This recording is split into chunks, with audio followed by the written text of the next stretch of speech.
Welcome to our panel. We're looking at restructuring from a stakeholder's perspective, which is following on quite nicely from the previous panel. And rather than trying to replicate what they've already put forward, we're going to be talking very specifically more on the stakeholder side. Esteban, we've been investing in this region since 2010.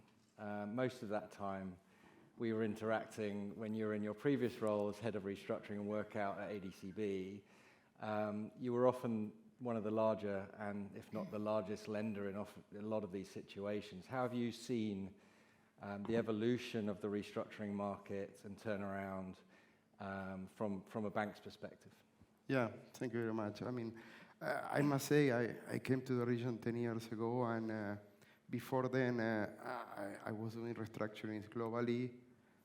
Perhaps the restructuring in more than 70 countries. Was also involved in the Argentine crisis, where at the IFC we restructured 70 situations. My previous experience was that most restructuring is out of core. We'll go door to door between 18 to 24 months. In the case of Argentina, we restructured 60 out of 70 companies in a period of 3 years. So when I came to the region, it was a little bit like a cold shower, and people were saying, you do great, you are great. I was saying, well, why I'm great? I have accomplished nothing, by year 3 and 4, I was still talking to people, and we were making little progress and so forth. So from that perspective, a little bit of the theme that came in the previous panel is relevant, what we have seen in the last 2 or 3 years, with the development of the insolvency infrastructure, in the region is quite transcendental. I mean, the case of NMC going in and out from administration in 18 months, the case of, in Saudi, case of Asmil, going in and out, and on top of that, with a sophisticated structure like a perpetual, the use of a perpetual, that was quite, an innovative thing. I mean, even Emirates Hospital, that was briefly touched in the previous panel, is moving very well. It was filed in August last year, and a plan is being put for approval, and also on top of that, new money, etc., etc. So, what does this mean? I mean, if you go back to the ease of doing business indicator of the World Bank that has been suspended now, two indicators of the 10 of the ranking of ease of doing business in jurisdictions are or were one, the ease of enforcing contracts, and the other one is of resolving insolvencies. And why is this important? This is important for 2 reasons. The first reason is because the best economic practices indicate that companies that are sustainable and are facing financial difficulties need to be restructured as soon as possible to avoid the deterioration of value and preserving concern. Equally, companies that are not sustainable should go bankrupt and be liquidated fast, because there's no point in preserving and exacerbating insolvency. So this is one aspect of which the development of the insolvency infrastructure is key for the overall development of an economy. Secondly, because this introduces discipline. When I came to the region, we were always facing issues, whether it is that you were having attacks, so you were lacking in automatic state protection, or you were having endless issues with bringing alignment of creditors, as a colleague from the previous panel say, or that we will have the ability to push the management and sponsor to cooperate, to open, and give access to information. So what is interesting and what is happening is, A, you have a new tool to use, and B, this introduces discipline. This is discipline because there is a plan B that can be used. So banks and players, they understand clearly that they need to act and cooperate because there is a plan B. Thank you. Anthony, tagging on to that, obviously yourself and PwC advise multiple stakeholders in all these type of situations. But just taking it from the perspective of when you're advising a corporate or the shareholder, how have you seen that evolve and those attitudes change? Yeah, thanks, David. I think the word evolve is quite pertinent, because we have seen over the last 10 years, I've also been here 10 years like Esteban, an evolution of the thinking of the borrower.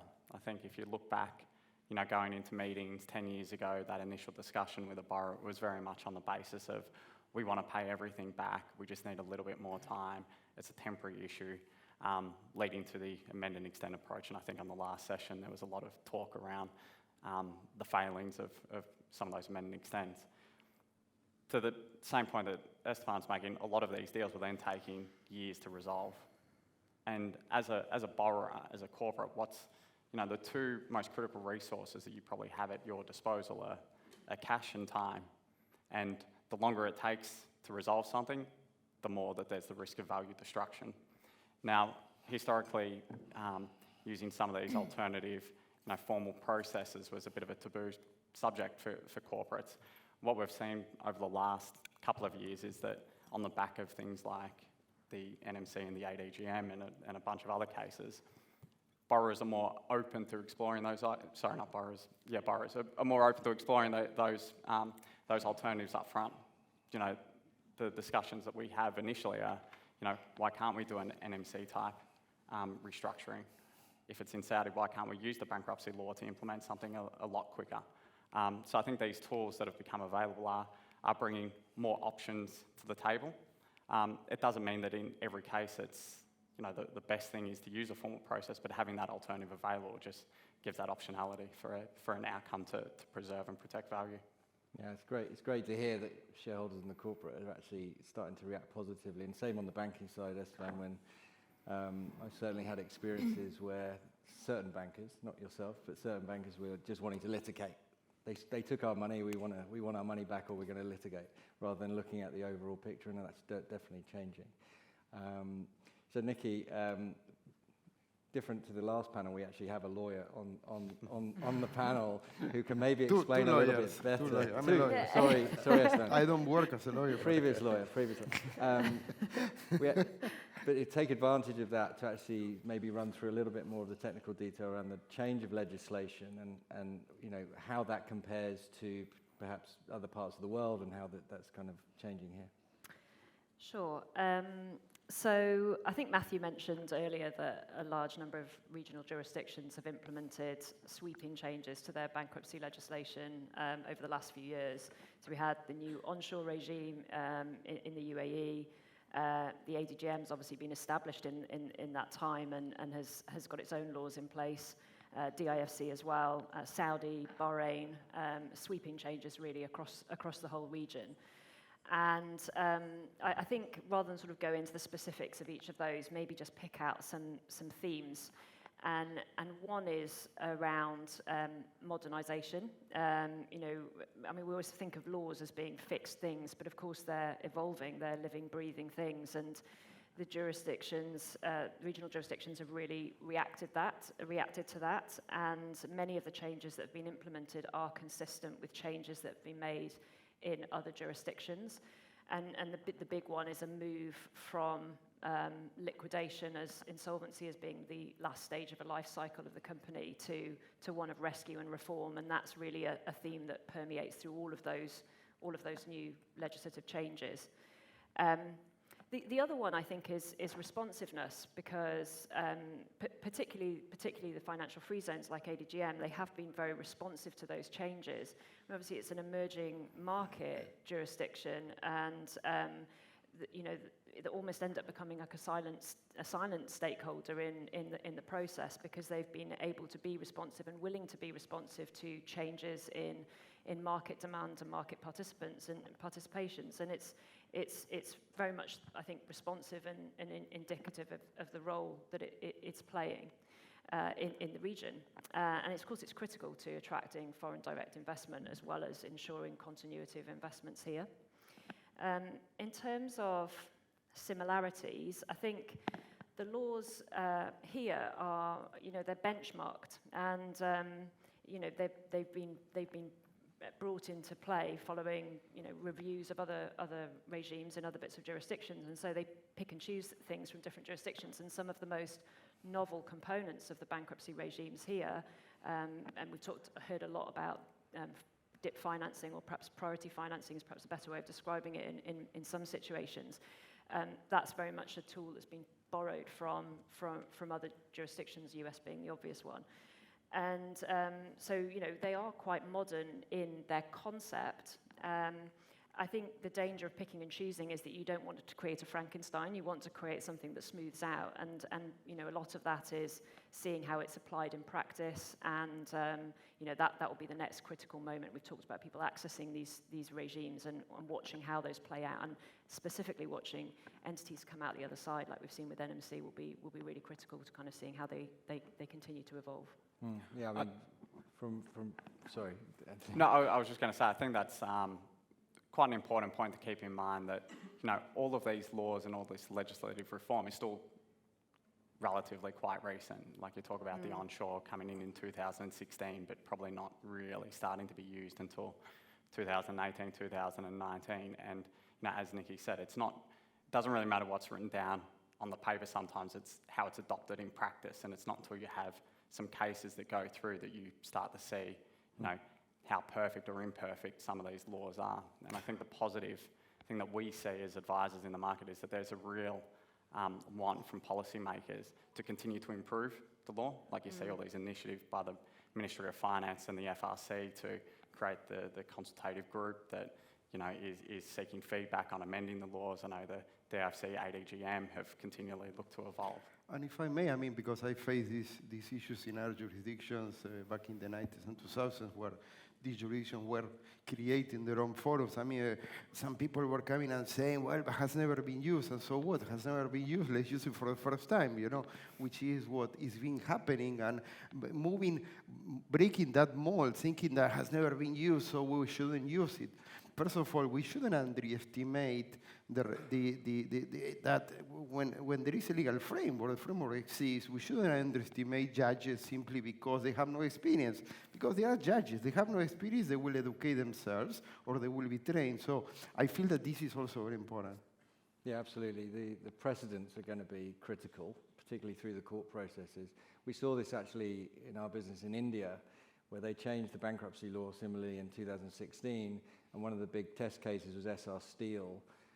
They had all the bells and whistles on the law, but a local judge decided that it was unfair that the unsecured creditors were being primed by the secured lenders, and he reversed that. Unfortunately, the Supreme Court, or the equivalent, reversed his decision, which actually set a much stronger precedent for the bankruptcy law, which was great.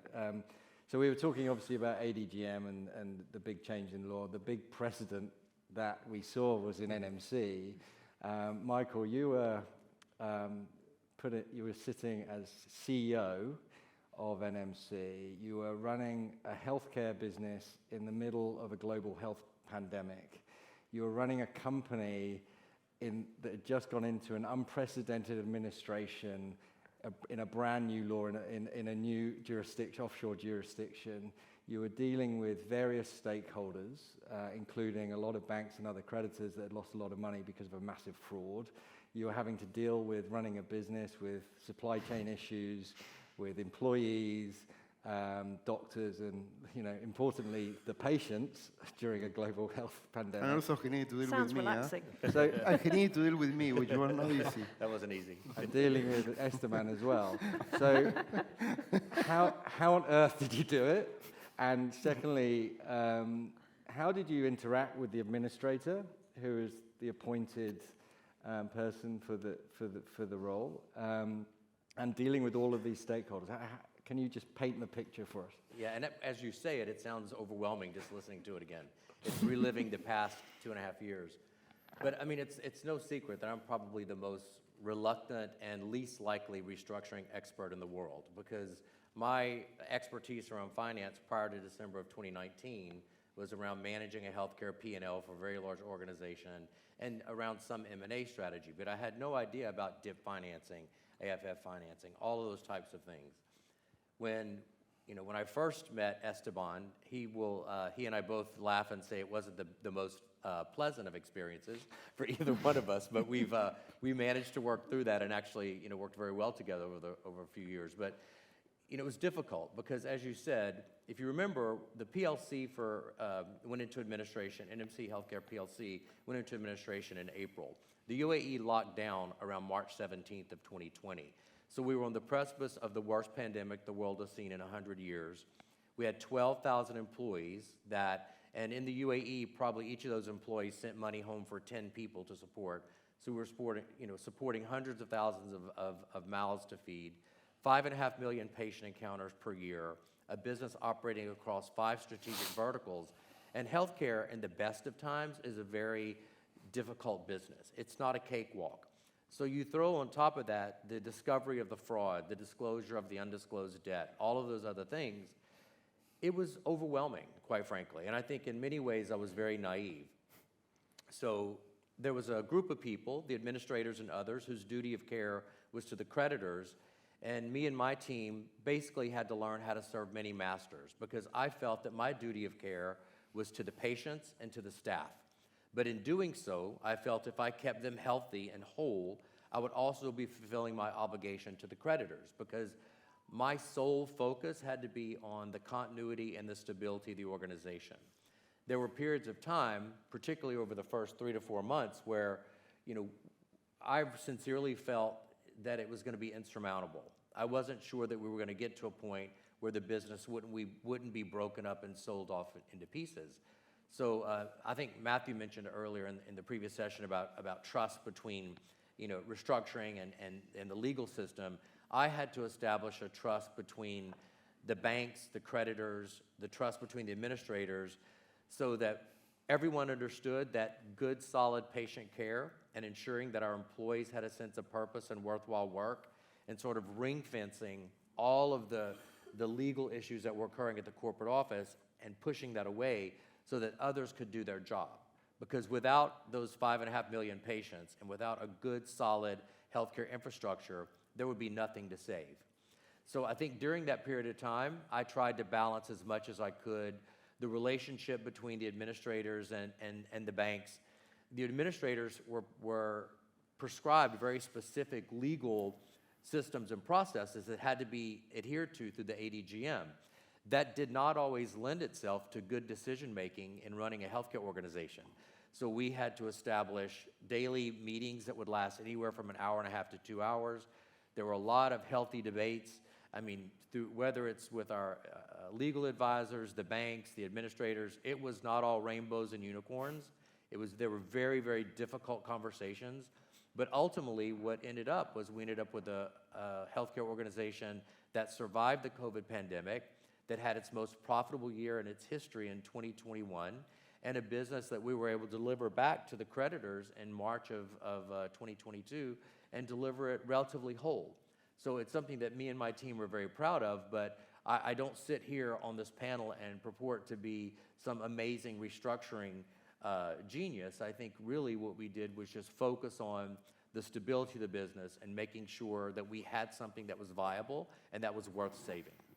Yeah, fantastic. And I can't even imagine how overwhelming all of that was on day one. And it just shows actually how important, we've got these new shiny tools in our toolkit for restructurings in the region, but having the right people in place to run the businesses and turn it around and come out the other side is critically important. And talking about that, the relationship with the administrator was critical for that. So, I mean, Nikki, can you talk around those particular stakeholders, the administrators, the trustees, the judges, these other kind of important parts of the jigsaw?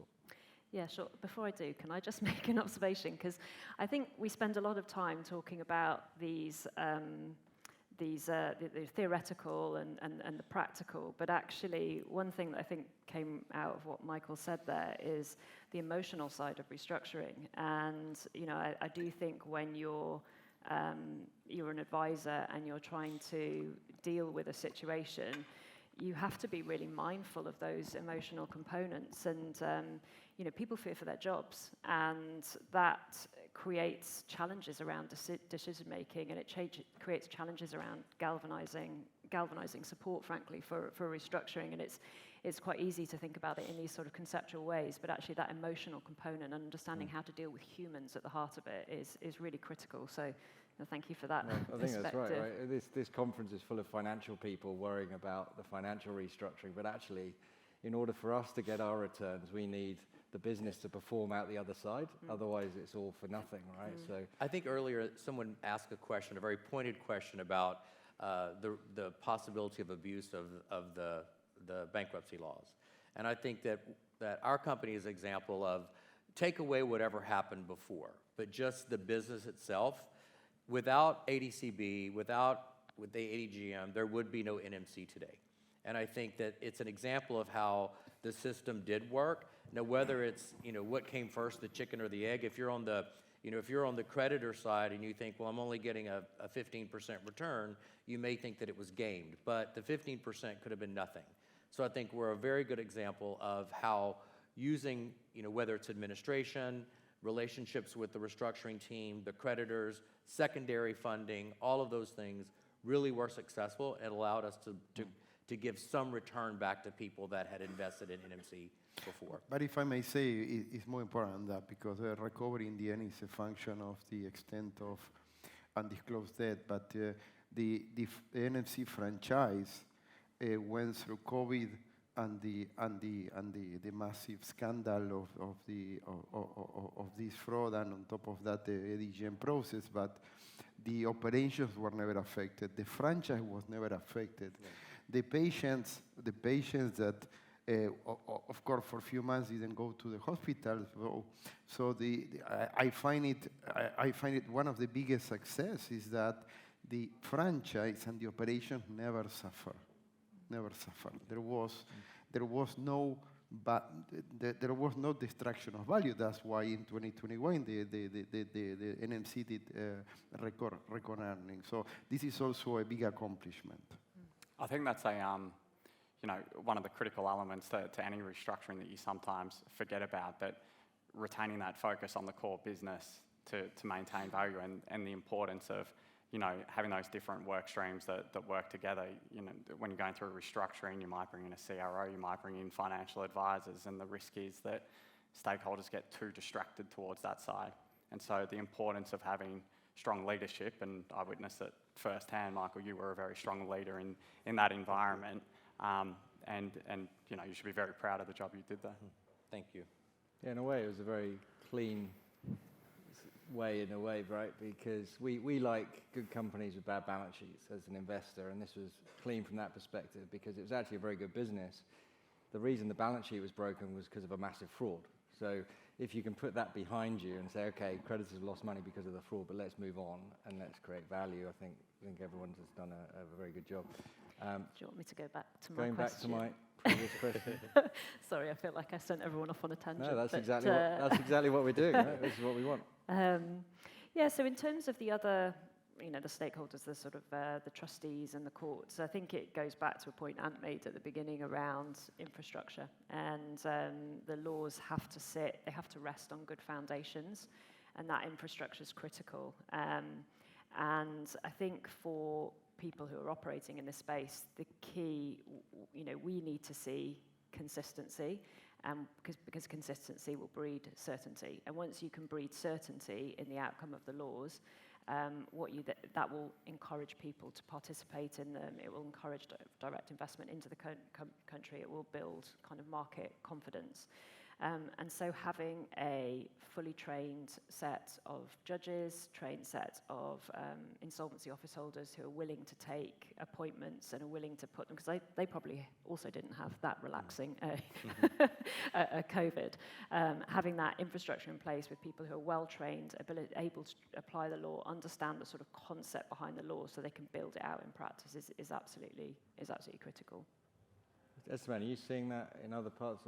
I know that in some of the cases we're involved in Saudi, getting the right trustee is in itself one of the most critical things. They've also got a nice shiny legislation that looks on paper very good, but unless you've got the right person. I have not been personally involved in a Saudi bankruptcy process other than collaterally on AHAB, but clearly, I mean, it seems to be working because, like Asmil went in and out, with a quite sophisticated, as we discussed. I mean, and even here, in the case of Emirates Hospital Group, and KBO, I mean, a local trustee was appointed, and then creditors put a motion to bring an international trustee, and the court accepted that, So I feel, again, like any soft infrastructure requires time.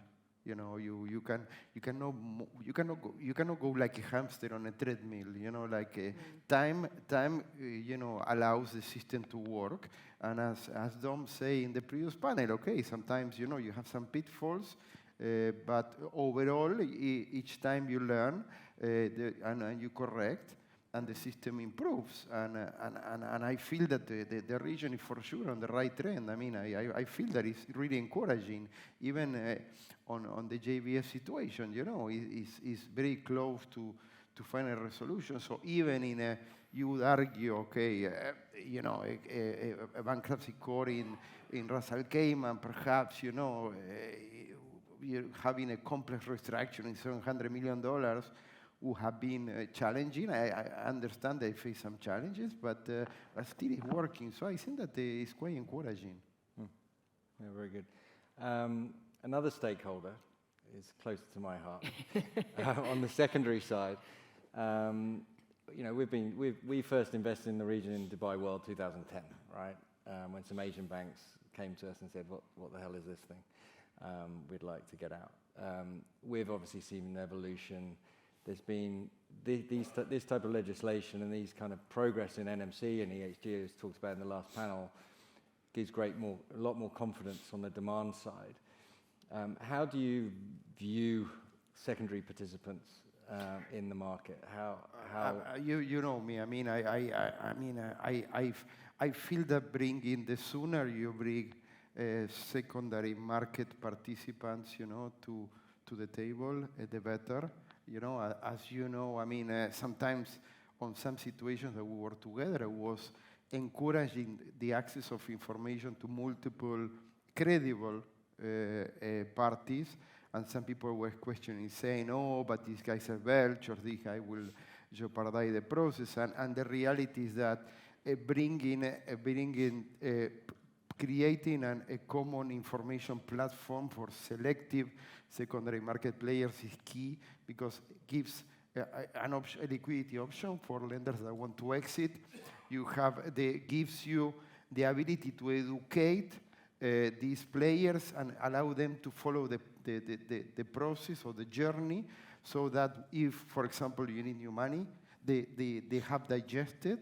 And I went to the point that on my previous job on ECB, pretty much on any relevant account that I thought that one of the players like you would be interested, I will immediately sign NDAs and I will show it, because from my perspective, if I would go to the management of the bank and say, "I'm restructuring this," I also need to tell them we have an option B, and this is more or less the price of the paper. So it's best practice. It's a key. It's a key, and the same happened on JVS, the same happened on NMC, and frankly speaking, had we kept the original incumbent banks, I'm not so sure where the progress on NMC will have happened the way it happened. I want to add just like a very rudimentary and a naive perspective to that as well, because it's not a financial perspective, it's from a leadership perspective. I loved when that money came in, because it was a vote of confidence for the business. And there was a whole new energy, and those investors were seeing the business through a different lens.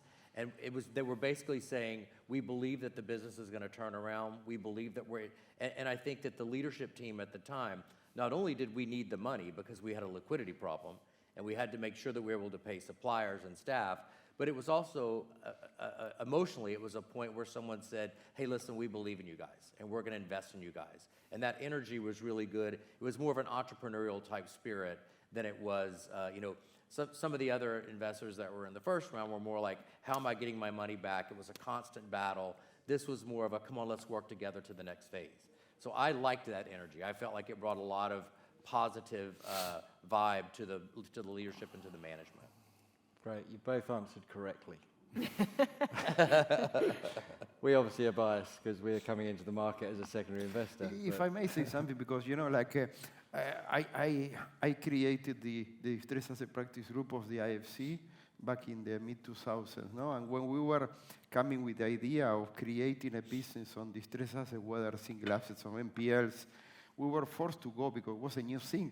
So we were forced to go very high in the decision making, and at one point in time we faced because many people were saying, oh, you want to be investing in this, they will be broke, they will be going after widows and orphans of the world and so forth. So we went to the final meeting, and the chief economist of the World Bank was there, and when we presented the situation, he said that from his perspective, developing the NPL and secondary market of debt was more developmental than investing on SMEs. When he said that, it was a breakthrough. So it's quite developmental, as Michael is saying. You know, the fact that this has a massive impact not only in the specific case, but in the overall ecosystem. Yeah. I've been given the 2-minute warning. Anthony, do you want to make a final comment on where we are and where you see us moving forward on the restructuring and turnaround side?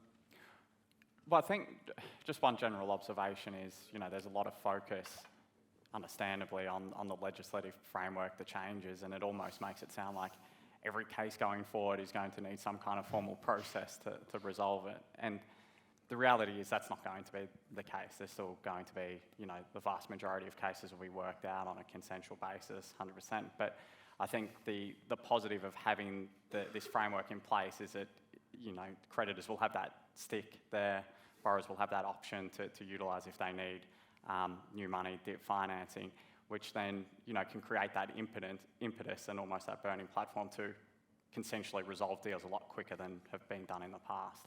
I think Nikki said something very important, and I mean, it's always funny to speak about emotions in front of a group of bankers, but just remember that at the root of any of these restructurings, there are people that have absolutely nothing to do with the problem, and they're concerned and their lives are disruptive. And it was great to work, and particularly in MC case, with people that recognize that and really, work to make sure that those people were kept whole. But for sure, emotions are high. The first time I had a phone call with Michael was not a very friendly phone call. It didn't go very well, no? No. Let's say I was a little bit touchy at first. Shall we go with firm but fair? Great. Look, that's fantastic. Thank you so much. It was really interesting hearing your insights. So thank you very much. Thank you. Thanks, David.